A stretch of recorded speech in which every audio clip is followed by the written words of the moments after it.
Episode 12, The Rise of the Great Devourer. The rise of the Great Devourer probably refers to how in this episode, the Great Devourer will rise.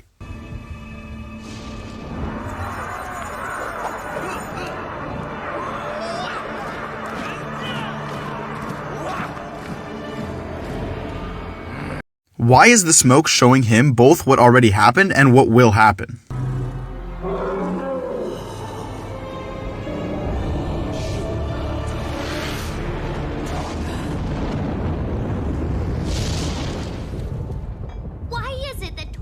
Mountain is the only place we can destroy the Fang Blades. Because the Fang Blades are made from the original teeth of the Devourer. They're so strong they can only break down in extraordinary heat. I would like to point out that one of them was fine after being in an active, erupting volcano. What makes Torchfire Mountain so special? Please, no one talk about food. How much longer till we get there? Not long. Hey Cole, you're looking a little green over there. How'd you like a mucus salt sandwich? Mucus salt? Ugh. Serpentine, it's time I spin jitsu you back into the filthy holes you came from. Is there a south in Ninjago?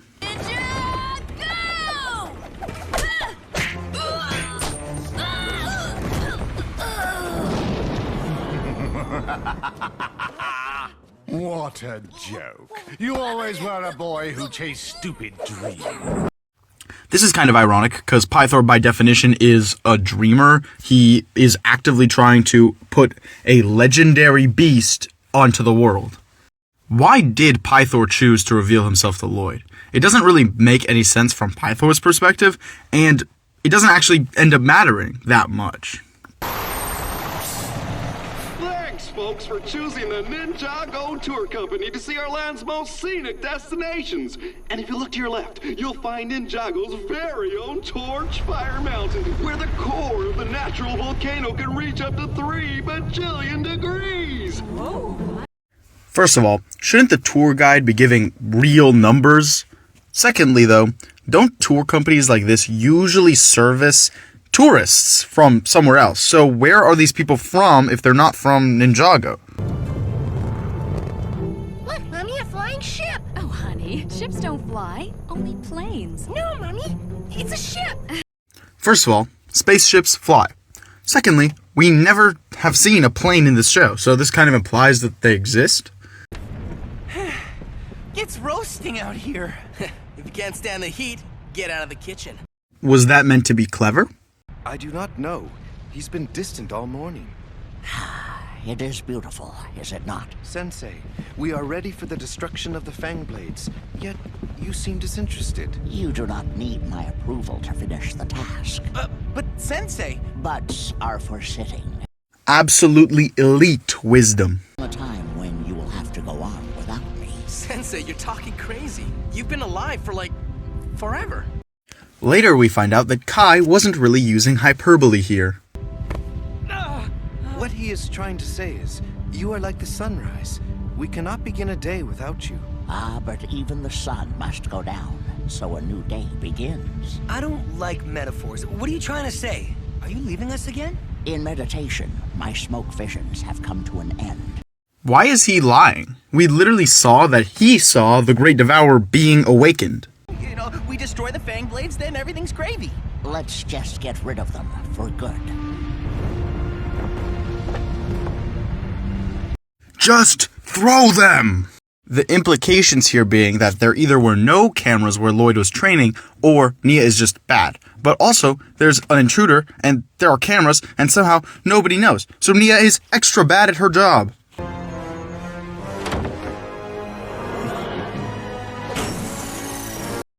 Pythor had no way of knowing what that was going to do.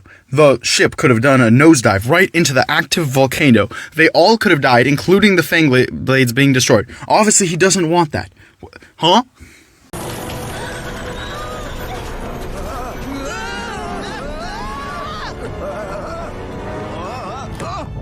Sensei! Just throw them! The viewer can fully believe that Wu is about to die, as he was literally just talking about this inevitability. You're not going anywhere, old friend. Thank you, Cole. Kai is clearly doing 100% of the work.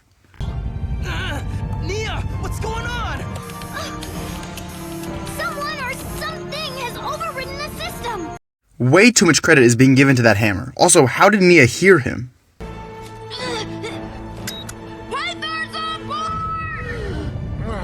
Sorry if I don't lend a hand, but I'm really in a rush. Got this whole Devourer thing going on. Toodaloo! Pythor is so dramatic, but also he did fully recover everything he lost in the previous episodes. I've thrown up a lot. Puny strength, no fundamentals, sloppy footwork. How is Pythor talking about footwork?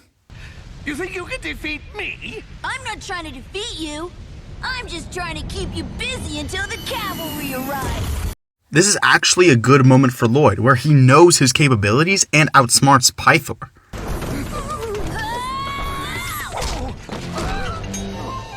I hit him! This only adds to that, where Lloyd is actively helping to stop Pythor, who is the main villain. I have a ride to catch.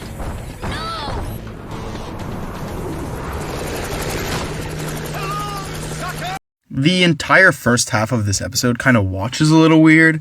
A lot of things are happening that don't really make that much sense, but I like Lloyd's moments, and obviously Pythor has taken back the Fangblades and is on his way to awakening the Great Devourer. I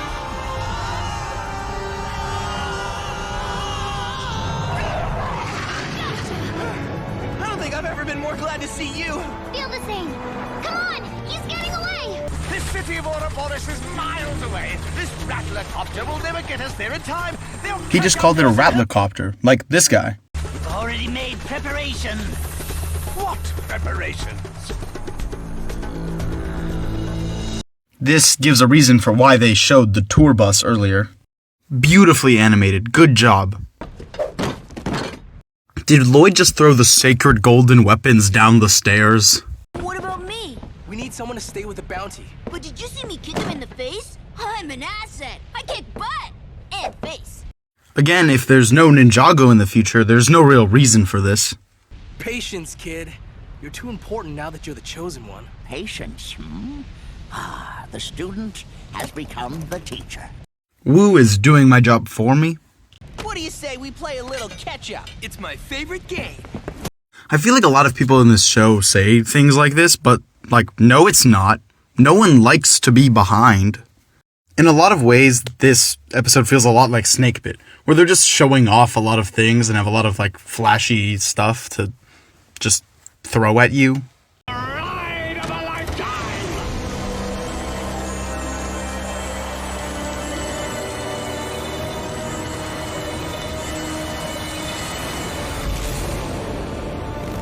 It took zero effort for the Fangpire to do this. Why don't they do this more? They'd destroy the ninja if they had an army of these. What is that? A truck? That is no truck. It is a moving fortress. That is no truck. It is a bus. There's a long segment that's just mindless action, really. There are some things I could say, but really none of it is important, so I'm just gonna skip ahead. Hold this, please. Oh, yeah. Thank you. More car to go. Pythor's in there with the 4 fang blades. Who's first?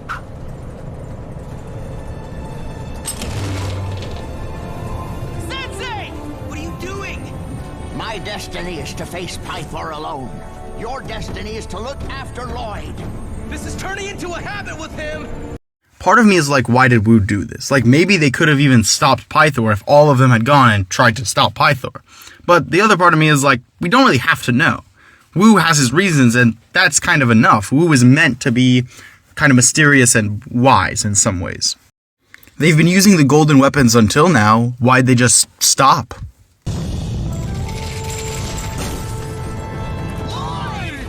Hook, line, and sinker.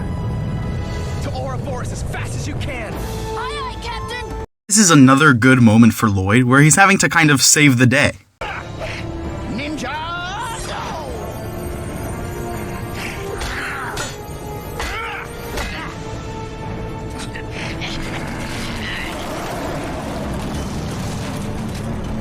You're getting slow, old man. Is Pythor talking about this random mailman? We've never even seen him before, and we're never going to see him again. Like, who is this guy? Finally, the great Devourer will be awakened.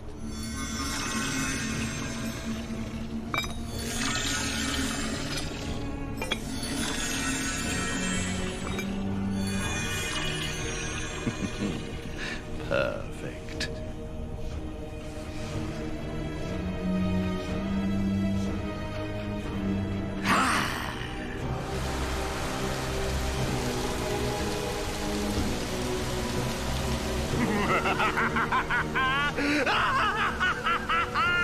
It's working! Awaken, Great One! Awaken the insatiable appetite of the beast that will consume all of Ninjago! This feels very ritualistic. I don't know why that would be, though. Releasing the Great Devourer is the only way to get back at the people of Ninjago for locking my kind underground for all those years. We should have been the ones ruling the surface, not you! All of Pythor's decisions up until now have been out of anger of the actions committed in the past against his people. And this anger is clouding his judgment, and he's really letting it out right now.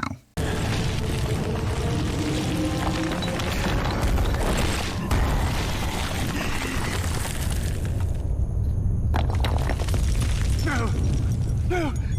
It isn't inside the statue? Then where is it?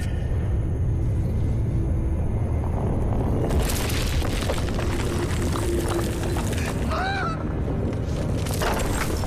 It's so big!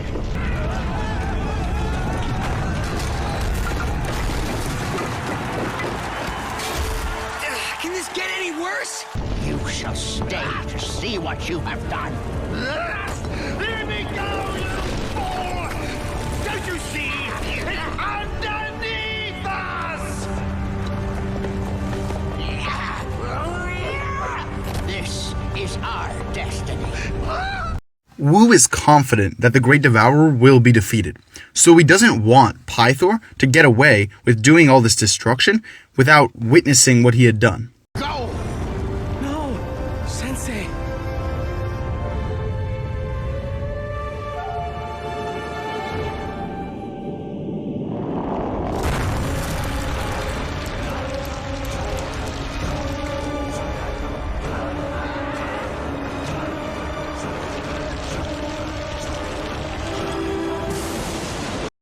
That is a stupidly large snake, which is obviously the point. The viewer is supposed to be shocked at the massive scale. Even though we kind of saw it earlier in Wu's vision, this one is way larger. This episode is fully to set up for the second part of the finale and that final moment with Pythor and the Great Devourer. In a lot of ways, it's like Snakebit, where the story is secondary to the aesthetics and the action, which is generally a bad thing in my opinion. There are some good moments for Lloyd, and the entire last bit is pretty good, but other than that, it's kind of underwhelming for the first part of a finale. Especially the ninja, who basically don't have characters, and Wu only has a character at the very end.